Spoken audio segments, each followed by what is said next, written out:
Awesome. So we are live now. We can start. I will present the slides. Okay. So yes, hello everyone. Welcome to this channel. This is our second discussion with Ankit, and Ankit is today with the golden jacket. You can see the bright golden jacket. So yeah, over to Ankit.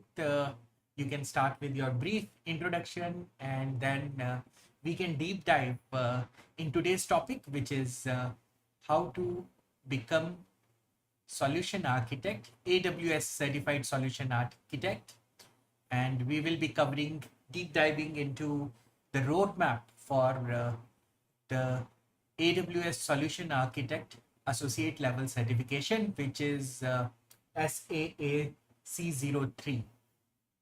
Good. Uh, Over to you, Ankit. Sure, sure. Thank you, Tarun. Thank you for the opportunity.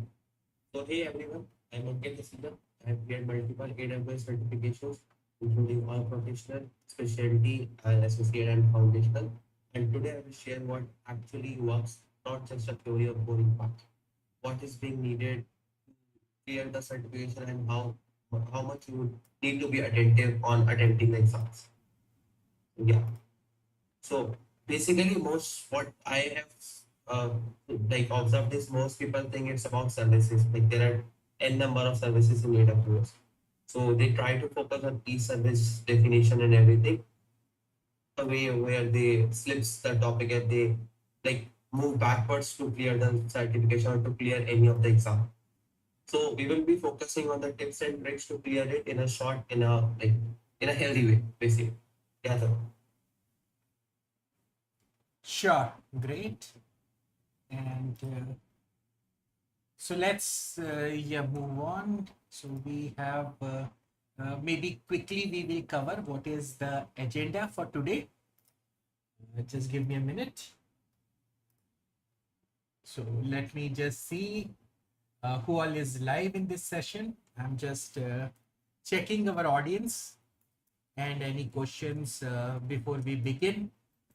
And there are multiple ways in which we can interact in this session. One is through live participation. The other is through this through YouTube live streaming as well. So just a minute. Let me begin. Great. So yeah, let me proceed with the presentation. Great.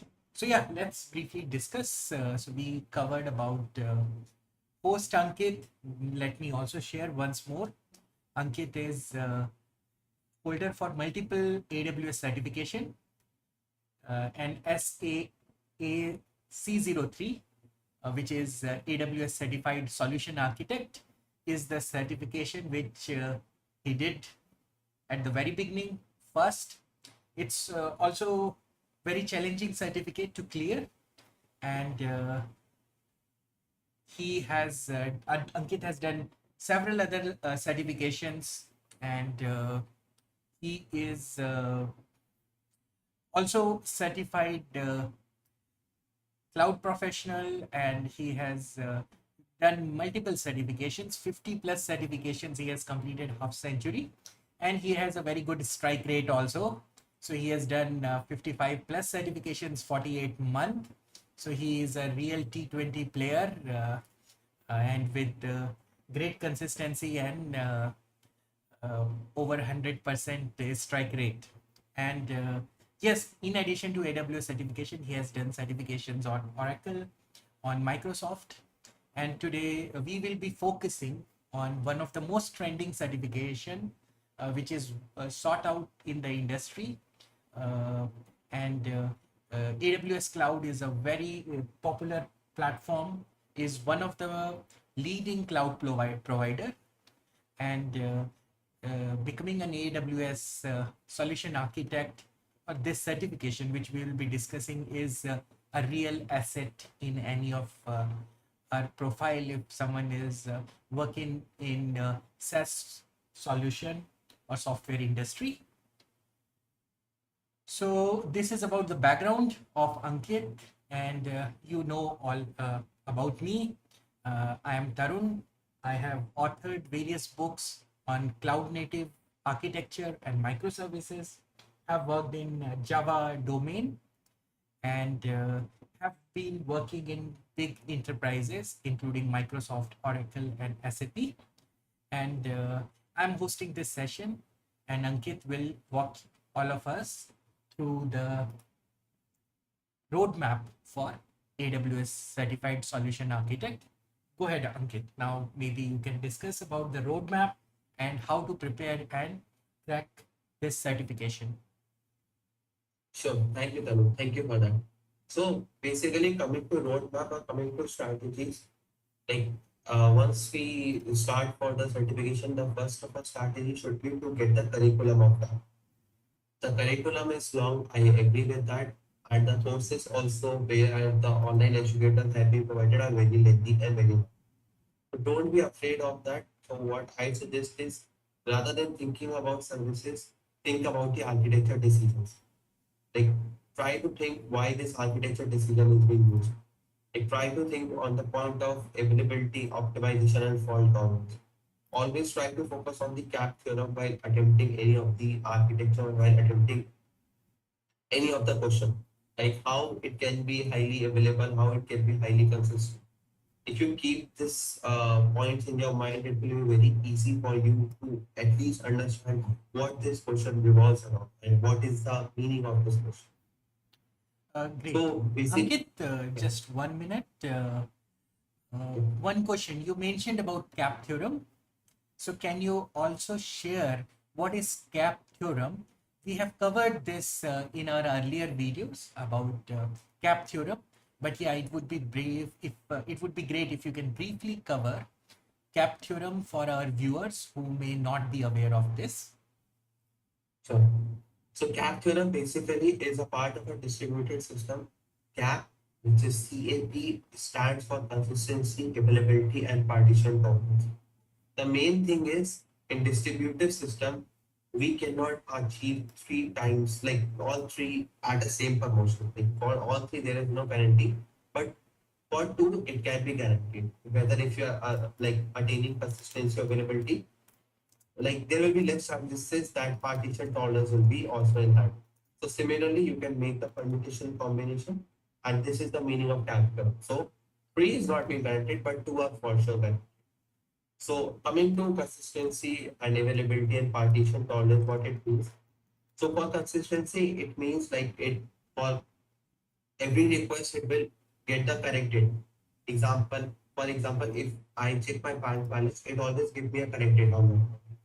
So this is the meaning of consistency and the data is being consistent. Coming to availability, when coming to availability, the word itself suggests is every time when I hit the server, it gives me a response, or the system will it give me a response. For partition tolerance, if there is any failure also, the network or the system can be working on that. Suppose there is a network failure, the system will be working on it. Like for example, in real world, these there are some apps which are unavoidable. So for that partition tolerance coming to the picture. So that's some complete meaning of cap theorem in a very short and crisp. Awesome. No, great explanation about the cap theorem. Go ahead. So now coming to back to strategies, what I was focusing on, we should always focus on availability. What I think, what I explained on this cap theorem also, we should focus on cost optimizations. Cost optimization is the most important thing. Suppose let's take an example. If I'm building any serverless architecture, for serverless, I always have two options, whether it's Lambda or Fargate. So for serverless, I have two options, which is Lambda and Fargate. If I'm ignoring the condition of 15 minutes of time or wages for Lambda, then also that possibility of elimination of Lambda is being sorted out. So if my code runs within 1 minute, then I have the again two options, which is Lambda or Fargate. So now I think like I need to train my mind to think in that way. How effective can be using Fargate or Lambda? I need to briefly do a cost exploration through a cost calculator of AWS, and then I need to take a decision. So for any of the service what we are using, and we all are given, we need to save the cost and unknown. So that's the most important parameter with this cost optimization. The third is fault tolerance. Make sure your application is always reliable. It should always tolerate if any network failure or any system down is being occurred. Like there was some issue arise within like if I remember within like last few weeks when data centers were being like exploited due to some reasons on the ongoing prevailing scenarios in the world. So to make sure like if any of the data center is being destroyed, we should always have a failover policy rather than relying on a like what I can say primary reason for any of the cloud provider. It's recommended to use a secondary reason also. So during Diwali also there was some outage of DynamoDB due to a race condition. If you all are aware of AWS and if you read the latest article of the news and everything of the tech related, you might be aware of Diwali there was a DynamoDB outage that to US East Coast. That is a primary reason. Coming to this point, if your infra or your banking application is strictly relying on like US East Fund, rather than spending your Diwali with the heavy hours, you would be having $1 million of loss. So for that condition to not to occur in any of your application or in any of your circumstances, you should always focus on fault tolerance and make sure your application is always resilient and it focuses on any of the failure which is being arise due to unavoidable circumstances. Sure, Ankit, you have mentioned about some of important applications. So, for example, AWS price calculator. Also, if you can briefly explain what it is and also explain for our viewers about what is Fargate and what is Lambda. Sure. So coming to this point, AWS pricing calculator gives you a detailed summary of the resources what you are using. Suppose if I wanted to create a event-driven architecture, that too, if someone tries to access my system, I need to get a notification to SMS. For that, I will be first of all noting down the services what I'm using, whether it's SNS, CloudWatch, EC2, or any of them. Then I will note down and put the value, that a simple key and value in the pricing calculator, and make sure I use the correct feature. Then if I put the values, I will get an estimated cost depending on the configuration and the details what I have provided, whether it's a RAM, volume, EPS, EFS, or any of the parameter I will be using in my EC2. So that pricing calculator gives you a roughly estimated budget scenario cost which you can keep in your mind whether you are when you are planning to build your application. Coming to Fargate and Lambda, Fargate is the most prevailing, and this is an important question also for SAC globally. If you see any of the word which is serverless, and if you see the word Fargate, you should be focusing on the Fargate and eliminating the options immediately at the same point of time. Coming to the point when I'm saying eliminating the option, you should be less focusing on the option. I'm not saying blindly take the Fargate. Always see there are two options of Fargate, and this option is giving you a high availability, fault tolerant, and cost optimization. So coming to main point, what is Fargate? Fargate is a serverless architecture which helps you to run your container under it, and it's what I guess the patching and everything is being maintained by AWS since it's a serverless. Fargate cost also you can also calculate from the cost optimization and through the detailing page of AWS document. The next point is Lambda.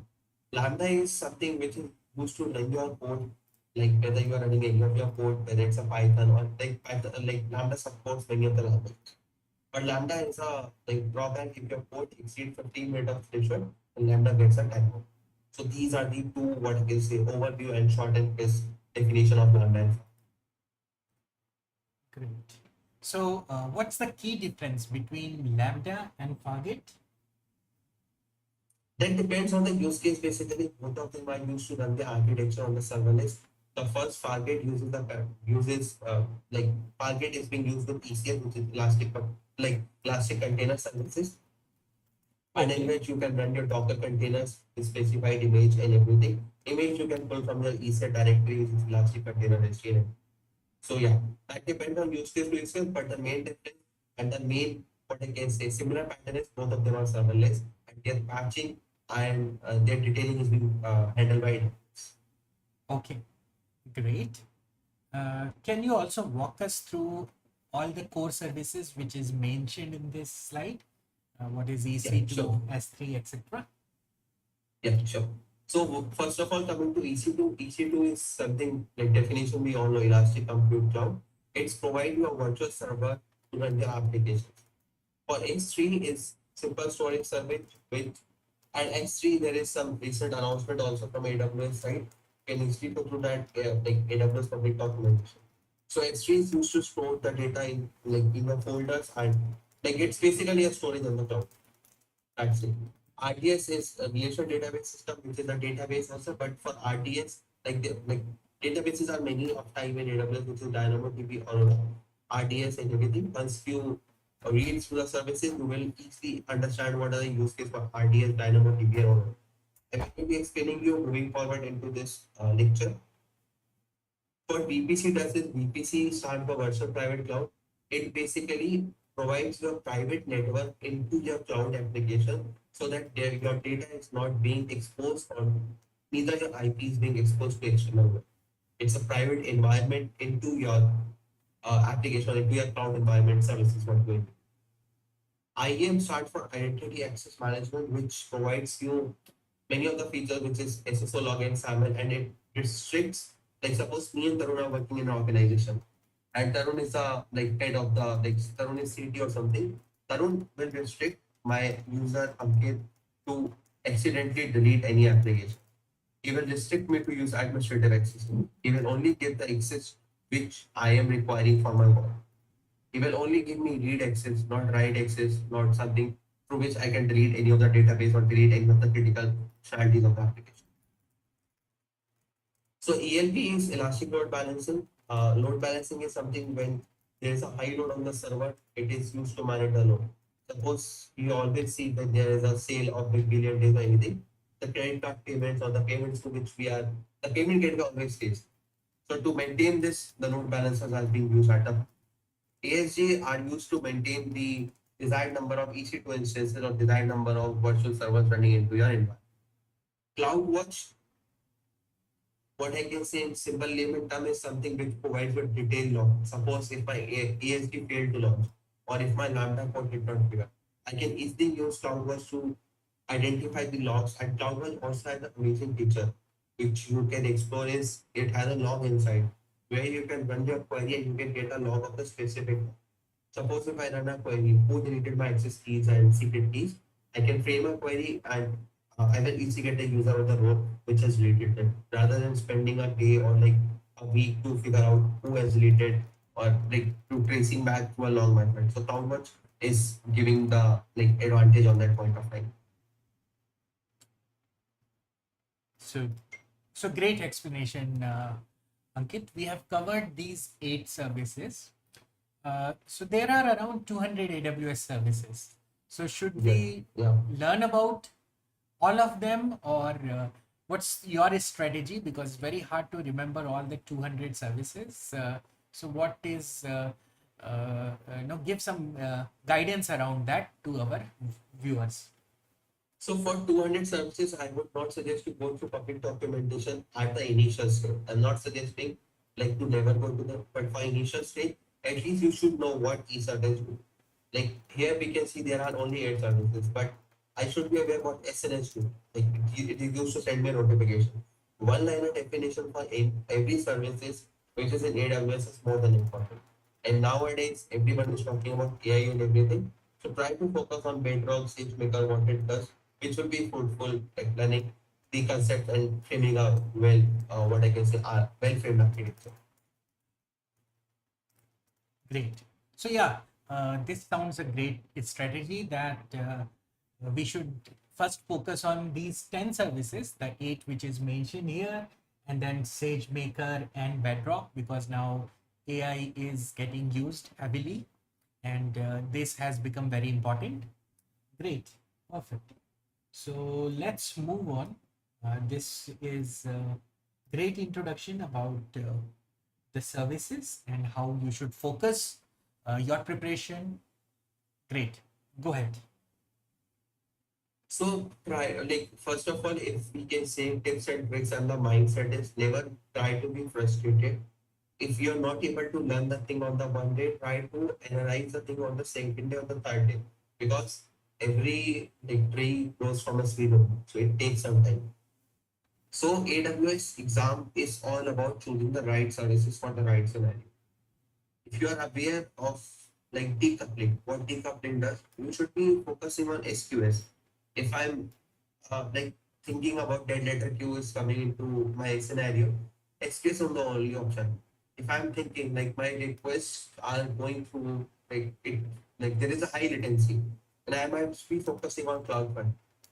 This active word scenario, what I'm judging and how I am telling is just one liner definition and the use case what I learned during of all the 200 plus AWS services. If I'm thinking of REST API, I should not be thinking like where CloudFront run my APIs. CloudFront is not used for API. Lambda is used for running the API. So that key difference and at least our knowledge of each and every service. Suppose there are 200 services. In a month, we have 30 days. If we learn two services also per day, it's 60. In 3 months, we'll be a champion on that. And then 3 months will be compounding you for every of the AWS services or every of the AWS certifications what you are attempting in the future. Because all SCCU certificate try to test your capability on the well-filled architecture, cost optimization, and fault tolerant that I told in the way. So try to, rather than taking everything in your bucket at the same day, try to fill small things in your bucket. That will be a like, compounding your knowledge also. Great. So what is AWS well architected framework? So for AWS well architected framework, what I can like suggest in the way is, give me a minute, I'm just lagging my system. Model here. Yeah, you are audible. Continue. You can continue. Yeah. So AWS well architect framework, like coming from SACU point of view, SACU point of view, consists of 6 pillars, which is security, operation excellence, reliability, performance, cost optimization, and sustainability. These 6 pillars sums up to be AWS well architect framework. So first of all, for any of the environment what we are using, that we discussed over the first or second slide, security is most important. We should be focusing on IAM and everything, so that there is no like what I can say unintentional deletion of any of them. Because like I gave the example of them when we were in the organization. So it should be highly secure. Operation excellence is there should be automation. I should not be like if my application requires 500 EC2, I should not be manually sitting and deploying this 500 EC2 in a day. Rather than I should be building an automation CI/CD pipeline. The third thing, when I'm building the 500 EC2 instance, I should have my environment reliable also. And the fourth thing, it should be like performance, like 500 EC2 instance. If I'm running in any of the application, let's say example of mobile gaming application, it should give me a performance efficiency also. Like if we are playing PUBG or anything, like there should be a high performance rather than lagging or anything. And on the other hand, cost optimization should be there. I should like AWS offers a wide range of servers, so I should be diligent enough to choose the server as per my requirements. So cost efficiency comes in. The sixth is sustainability. Like I should not be what I can say working or like seeing my EC2 instance, how are they working today or anything. It should be like what I can say sustained enough to serve the load and to provide a better customer experience to my customer. Great. Perfect. So just I'm recapping what all tips we have covered. So first thing is we should, before answering any question, think of CAP theorem, and then we should always think about cost optimization. We should consider, or we should be familiar with using AWS pricing calculator, and that's very important for checking about costs and comparing various options. We should familiarize ourselves with the core services of AWS, for example, EC2, S3, RDS, VPC, and various others. Always focus on most important services, and because there are 200 AWS services, so learning or going through all of them in detail is almost not possible. So better to focus on the major ones or the popular ones. These days, AI services, which are like Bedrock and SageMakers, are becoming popular.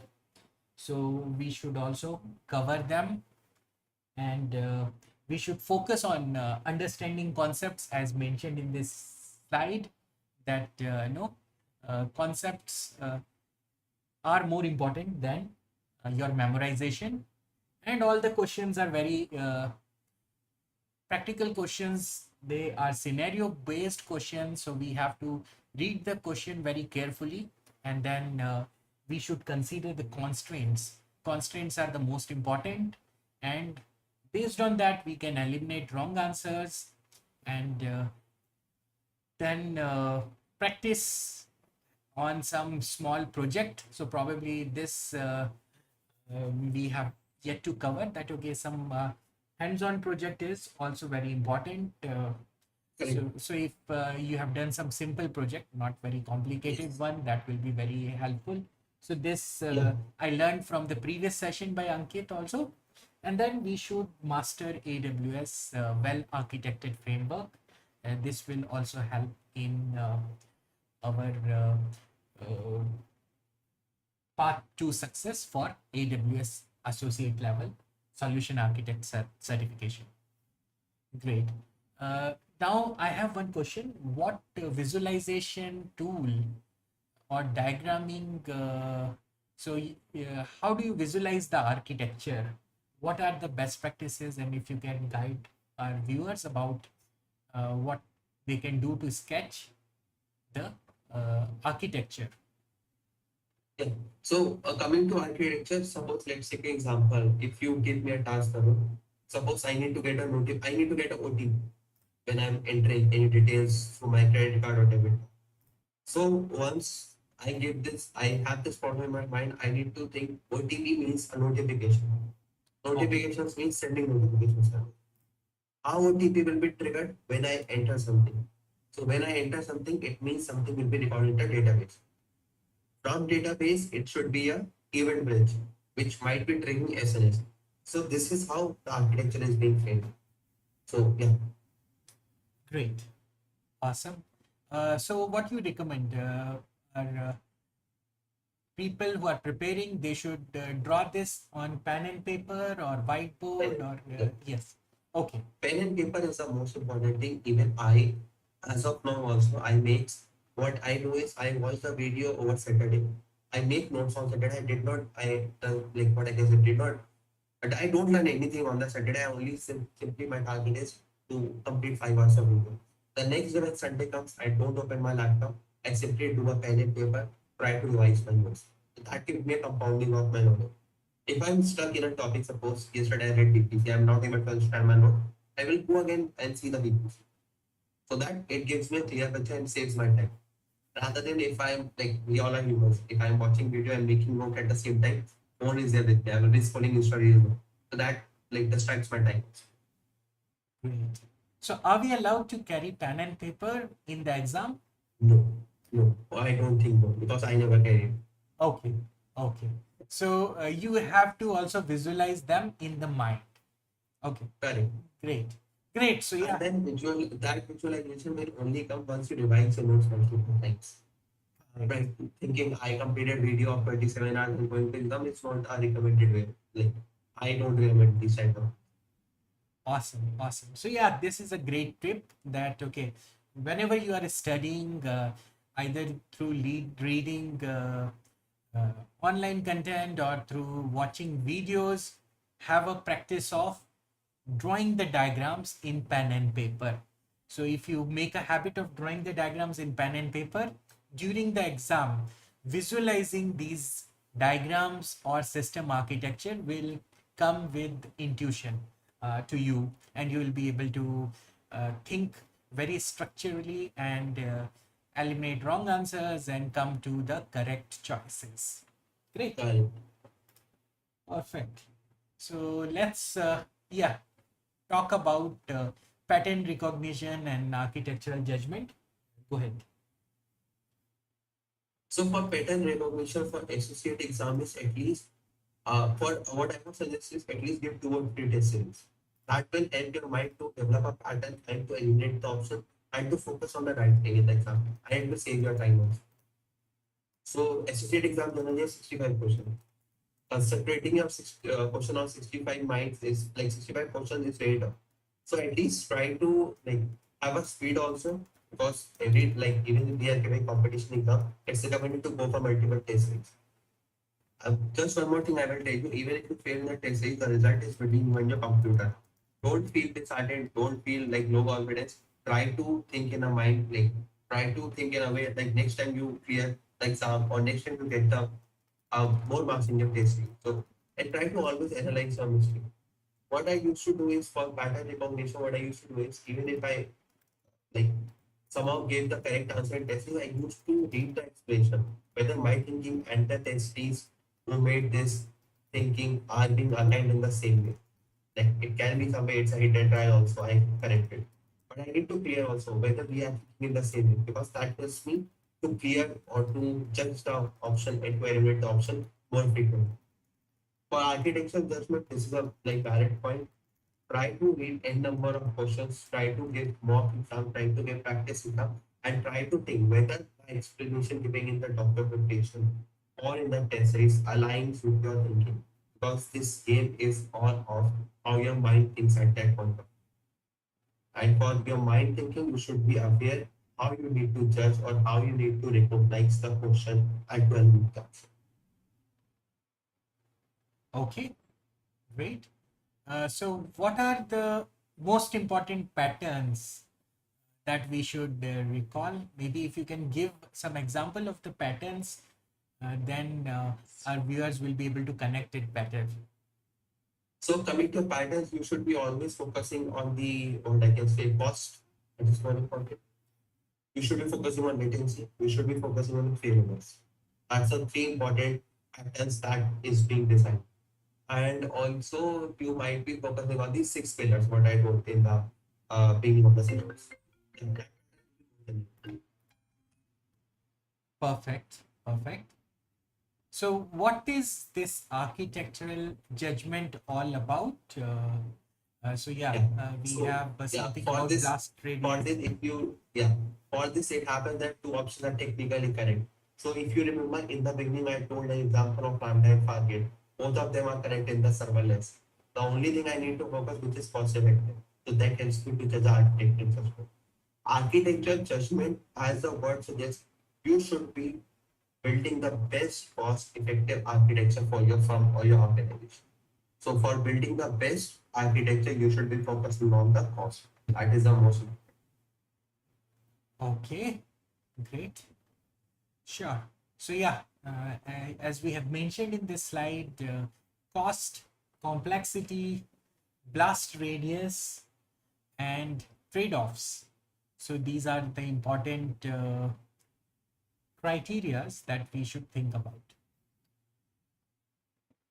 Cool. So let's move on further. Just in the meantime, let me check if there is Sure. any further queries. Great. So no worries. We can move to the next slide. Yeah, go ahead. So for designing, like next slide, like for professional, this is what I can say the toughest exam in the industry. But for professional also, you should be focusing on the rule and the building blocks what you have studied in the associate exam. That will only come once you have deployed or you have built the application through a pen or paper or you have done a multiple hands-on. Because professional is something which will judge your capability and which will, what I can say, make your mind to think beyond this threshold and beyond it boundaries. It's a toughest exam. I'm not just warning, I'm just giving it like what I can say, a friendly advice because I have given this and I was literally amazed at the question structure and how they are focusing on architecture, security, and at the same time they're focusing on networking and revenue. So this is something once you have a high hands-on or have a high what I can say confidence on the associate exam and you have a like you have built your notes in a way that even if anyone asks me while I'm walking on the way, what is EC2? I can tell. So then professional will be very easy for you. But you should not be in a way like if I've given the associate, like after 1 year I will study it. Then it will take 6 more months to revise the note and to give the professional. Okay. So yeah, if you can start by sharing, no, what is difference between associate and professional? So what is the difficulty level difference? If I say associate is 1 with respect to difficulty, then what would you say for professional? 2, 3, 5, right? If you quantify that, that would also be great. So for SAC03, which is associate, I would suggest it's a medium level certification. For ACP00, C02, which is professional, is very high. Difficulty is very high because the length of the question is high and the length of question is more higher than that. So you should be focusing, your mind should be having that eye-catching power. That even if they are giving me 10 scenarios in the question, if I find a word which is latency, I need to read the question, find the single keyword which is cloud, take the answer and do it. So that portion itself gives train your what ask your mind to think 10 architecture or 10 services in the same application and which will be cost efficient, which will be highly secure, which will follow the 6 rules. So that is the level. So it rather than it focuses on a single application, it gives you a multi-level architecture on the same portion. That's a difficulty. And one more thing, there are 75 questions. So like sometimes it happens that human mind is not able to concentrate for 3 hours straight on the screen. So try to train your mind because in that exam the focus is more important. Great. So one in a simple term, what I can say, SAA tells you which service I need to use. SAP, which is professional, asks you for a complete system design of that architecture. Okay, great. So yeah, as we have mentioned that for professional level certification, we should be able to design complex architectures that can span multiple services, accounts, and regions. And then we should have a complete or thorough understanding of various trade-offs. And we should be able to design different hybrid cloud and no, there are something mentioned about direct connect, VPNs. Direct connect, transit gateway, that comes in the networking part of it. So Oh, that's what I was saying. Solution architect professional in this, the questions are not a paragraph, it's an essay. It's a complete essay of the questions. So yeah. okay. And what is 6 hours? What 6 hours of moving workload? 6 hours of moving workload, what I can say is basically the main thing, always focus on the high availability architecture, resilient and security focus. That's the most important thing. So, and testing and everything. So that will be coming into this only 6 hours of like moving architecture of AWS. Okay, great, great. Yeah, so just I will list them out. It is rehost, replatform, refactor, rebuild, retire, and retain. So this is So these are basically the migrations and everything what happens in AWS. Suppose if you are migrating your what I guess a database or your data from your local to the cloud, so these 6 hour workloads will be helpful on that point of view.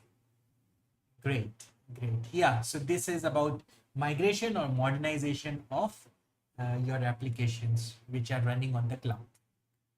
Great.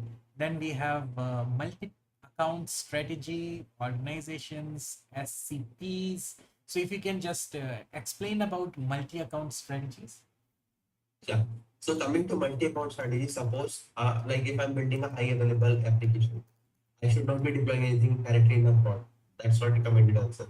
For testing also, I will be using a test UAT and a prod environment. So here comes SCP. So SCP is something which is at the organizational level. If I'm deploying anything, I should not directly go to deploy anything in the pod. So at that time, I can restrict my user to use the SCP, and I should get a like error. It's a service denied on your own. So if you are a developer or if you are an architect working on your test, your focus should be on test. And it's the main responsibility of the account admin to give you a proper organization, and your organization should be secured by your account admin only, rather than giving admin role to everyone in the organization. That is what I can say, like, it's a very bad practice in the industry also. Everything, security is itself is a priority zero. It's a high priority. What I can say. Great. Awesome. What is account vending? So Any idea? account vending and the central logging, what I can say is once you are like deploying any of the application, let's take an example what I told earlier. So account vending is like what I can say multi-account startup. Like it's a backbone of multi-account systems. So automatically when new accounts are created with a predefined configuration, it should always be inheriting the properties of security, networking policy, etc. So that is the account vending. Centralized logging should be something, if anything happens in my other account, I should also get a centralized logging, whether it's a Grafana or a Prometheus. Like Grafana will give you a dashboard and Prometheus will be logged. So centralized logging depends on the, like, there are n number of tools in the market, so you can use them. Awesome. Great. So this is about professional level certification, and Ankit has explained it very well about what should be the focus of this exam, professional certification, and how thoroughly you should study and what all topics you should master to cover this AWS Solution Architect professional level certification. Start with associate level, and then once you are fully confident in few months, don't wait a lot, because then you would have to revise all the concepts of associate level certification.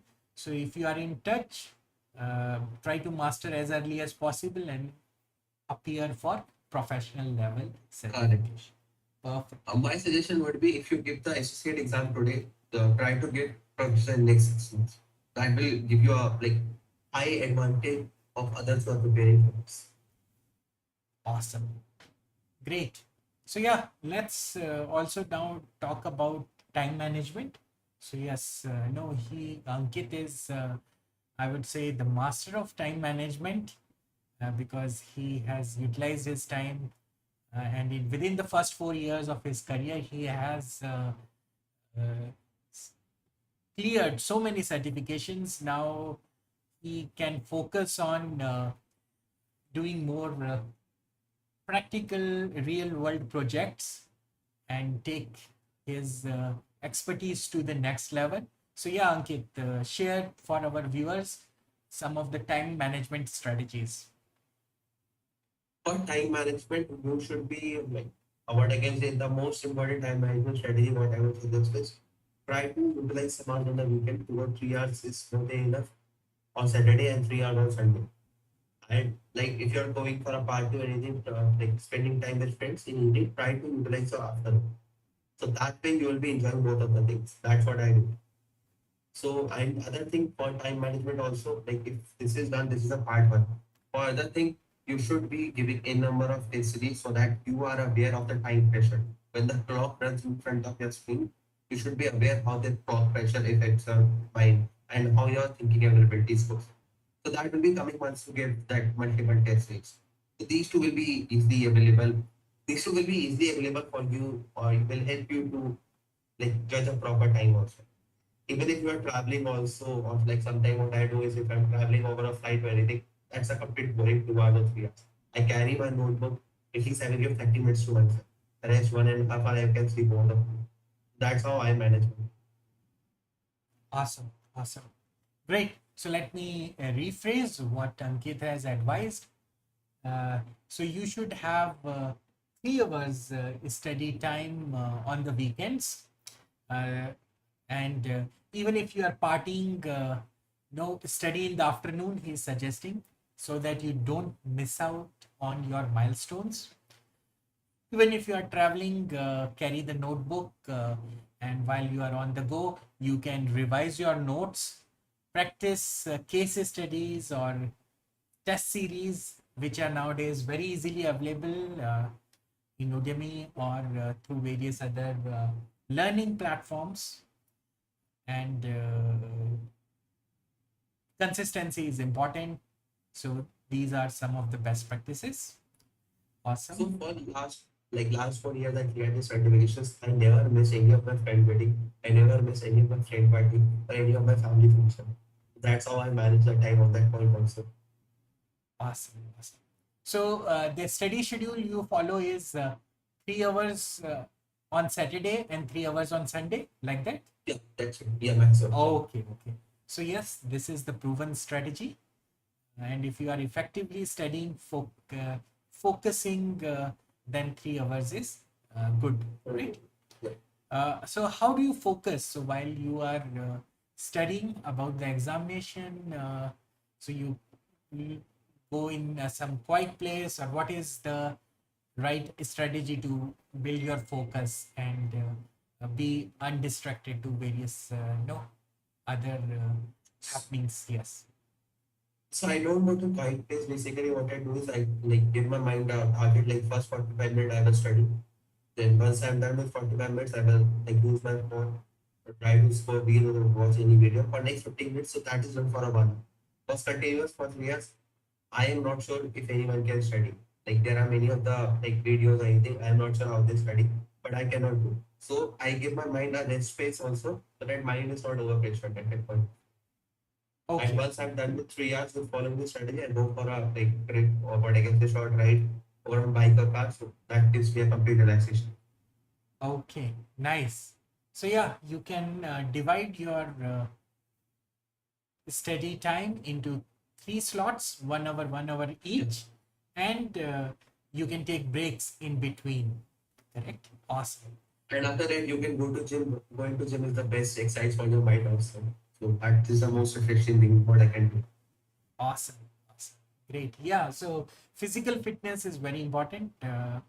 And if you are working out, then your mind will also work fast and you will be Right. energetic, which is what is required, because I see you have to answer every question in less than 3 minutes. So Yeah, right. Yeah. so for these certification, associate level and professional level certification, what is the total time? Is it 3 hours? If I remember, it is for professionals 3 hours, 15 minutes, 180 minutes is there. I'm sure for that. Okay. Might be there some change or anything. Associate also it's something like this only, 150 minutes or like it's more than 2 hours, I'm sure. Sure. For associate, I haven't given last 1 year. I gave last in 2024. Awesome, awesome. Great. So yeah, it's more than 2.5 hours, almost around 3 hours. Yeah. So definitely you need a lot of stamina to continuously work out on each of these questions, and you have to consistently solve them in less than 3 minutes. Awesome. And that's why I don't remember time, because I always give my mind it's 2 hours only. So if I'm seeing actual value of the time, I will give my mind a relaxation. So I pressurize my mind on that point of. Awesome, awesome. Right. So yeah, that's a great strategy, that you should always keep some buffer.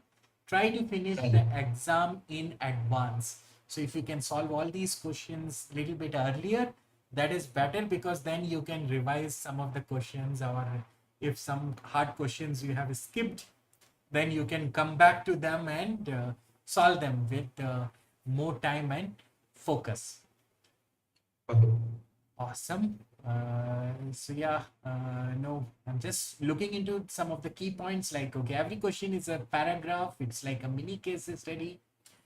And Yeah, it's only. yes, we have talked about the cost effectiveness. Yeah, that's the most important thing. No doubt, this is what is scared most in any business. All business is about to means is all about earning profits, and that can be reduced by no, profit can be increased by reducing the cost. So that's why this is very important. Read the qualifiers in the question stamp before scanning answers. So yeah, if you can talk about this point, what are the different question types, and what is this qualifiers in the question? So qualified here means a keyword only. Okay. So you should be focusing on the keyword and what this question is asking. If the question is majorly focused on latency, I should be focusing on browser. If the question is focusing me on PII, then I should be focusing on AWS MACIE. So that is the most important service for PII. If the question is asking me to convert from speech to text, I should be focusing on the service which is used to conclude this. So that is the qualifier quantified here. Okay, okay, great. Awesome. Then we see that, okay, the certification exams are all about testing your judgment. It's not about testing your memory. This is very well said. And then you should carefully analyze every option. Don't pattern match to the first plausible answer, and have a habit of reading documentations, white papers, develop architectural thinking. So yeah, these are some of the great tips. We have covered them all in detail. So let's move on to some of the common mistakes. Yeah, first of all, relying on dumps is not what I can say recommended way. There are a number of dumps available in the market also, but dumps are not, they're third party only. So rather than focusing on or wasting your money on dumps, try to focus on the testing. Yeah. So never skip the hands-on. Try to build the application. At least try to do small projects. Then you will understand application use case. Understanding exam difficulty will be through your test series only what you are giving for that particular exam. Attempting pro without fundamentals, that's what I said. First go for associate, then within 6 months go for pro. That will give you a compounding knowledge at that point of time. Okay, awesome. Yeah, so most of these we have covered. First thing is there's no shortcut. So no memorization can help you. And hands-on practice is very much important. Just reading theory will not help you because it's all about architectural decision. Then the exams are hard, so don't take it lightly. Be serious with your study plan and manage your time accordingly. Exams are hard, exams are costly also. Yeah. A cost of certification is very high as of now. Okay. Yes, correct. So how did you manage? I saw you have 55 certifications. I think it's costing $200 at least, right? That's like When I was in Amazon, I used to get a voucher. okay. And many of the organizations provide. Even I have some of my friends who are working in some of the other organization. Their organization provides. Great. So overall, your expenditure was around like 2.5 lakhs per year, or like almost like $2,500, right? Okay. Yeah. Out of which my pocket cost was zero only. Okay. Great. Yeah. So for people who have their employers willing to sponsor you, then that's not a problem. But yes, otherwise you have to really be very careful about spending your attempts, because each of them will cost you almost like $200, around 20,000 Indian rupees. Great. So let's move on to next slide. So this is about the study plan. So any comments on this? Yeah, that's what, like 4 to 6 weeks is good. According to my strategy, what I also told, like weekends, every weekend, 3 hours, that will sum up to 4 weeks. So within 1 month, you will be confident on the services. The next 2 weeks, you can spend on the test series, and the third week, you can give the exam. And for professional, you need to revise the others, like a certification what you have done, which is the previous one. So for 1 week, it can be done for that. And at least give 3 to 4 weeks for test series. 9th or 10th week, you can give the exam. Okay. So 3 to 4 test series we should give before. Yeah, correct. Because that timer is something what we need to focus on that, because that running time clock is something which creates a pressure in life. Great. Yeah, as you also advised in the last session that when you give these practice exams, this will uncover some areas which you might not have covered. So this also gives a good idea about how well, are you prepared? And this is also part of the learning. Awesome. Correct. So in hands-on, we discussed that okay, we should practice using AWS Skill Builder. That's one option. And then we talked about how effectively we can study through architectural diagrams. Awesome. So yeah, go ahead to the next slide. So, like some of what I observed is like as a once you are going to get SSQ certification, even if the company asks or the organization asks you about the question, everything you are aware of the service. So the first point clearly rectifies or clearly explains that you will have a more opportunities. You will be standing out of the crowd once you have the knowledge of. So you put that eight. Yes. And like a higher salary potential will be there, but that can be in initial phase also, or like that can be once you switches from one organization to other, because you will be having a knowledge of the cloud environment. Everything as of now runs on cloud. Architect is something what everyone talks about. Cost effective. How well are you framing the architecture with others in the organization? And like freelance, like it will give you independent work, advisory engagements becomes more realistic. Awesome. Awesome. Great. So, yes, very rightly said that if you clear these certifications, you will definitely get more job opportunities because AWS is one of the most popular cloud services, and you can negotiate for better salary as well. In long run, your salary ranges will be higher. You will be exposed to better roles. You can become an architect very easily because you have the present credentials and rapport. And this also helps if you are looking to become an independent consultant or freelancer, then it will help you to start your own initiatives and ventures and do independent consulting to different businesses. Awesome. Right. So in short, cloud certifications opens the door for you to become an architect. So in big organizations as well as a freelancer. So this is our concluding slide. So this, yeah, any closing remarks you can share? Yeah, that is a very good great line. It's not about developing the minds. It's about developing the mindset of an architect. It's about developing how well you frame your application, how resilient you frame your application, like how what I can say, how high available is the application, even if there is a high load. Everyone sees IPL as of now. See how Hotstar has built the application. So that's something which is giving an example, which is setting an example to other competitors in the. Awesome. Great.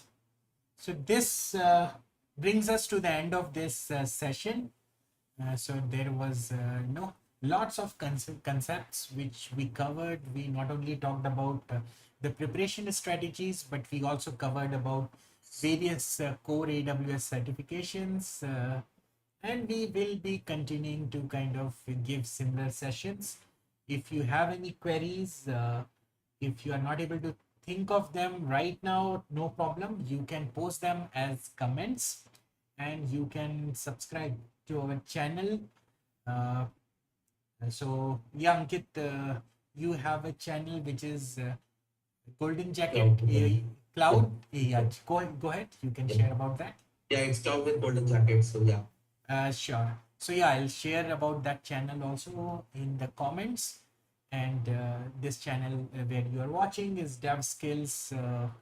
Here we bring content which is related to system design, behavioral interviews, and various software development tips. So thanks for watching. Have a nice Sunday ahead. Same to you, Ankit. And it was a great session, very insightful, and very glad to have you on this forum again. So wish you all the best. Thank you, Tarun. Thank you for the question. And yes, all the best to all our viewers who are preparing for the exam or who are about to clear this exam. Wish you success. See you Bye.